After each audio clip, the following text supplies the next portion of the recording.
జూపల్లి కృష్ణారావు రాజీనామా చేయాలని మాజీ మంత్రి హరీష్ రావు అన్నారు.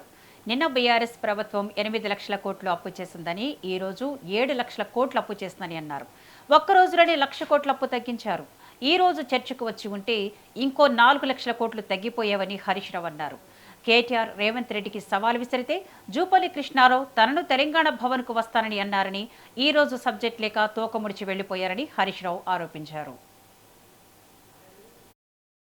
నిజంగా చెప్పాలంటే జూపల్లి కృష్ణారావుకు చీము నెత్తురుంటే, ఆయనకేమన్నా పాలమూరు పౌరుషం ఉంటే తక్షణమే ఆయన రాజీనామా చేయాలి.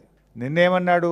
8 లక్షల కోట్ల అప్పు బీఆర్ఎస్ ప్రభుత్వం చేసింది, అది నేను చూపిస్తాను నిన్న అన్నాడు. ఇవాళ ఏమన్నాడు తెలుసా?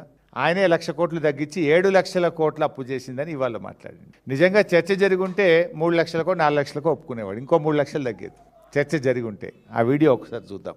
నిన్నేమన్నాడు జూపల్లి గారు? మిగులు బడ్జెట్, ధనిక రాష్ట్రం, హైదరాబాద్ ఆదాయం ప్లస్ 8 లక్షల కోట్ల అప్పు. 8 లక్షల కోట్ల అప్పు బీఆర్ఎస్ పార్టీ అవసరమైతే నేను వస్తా.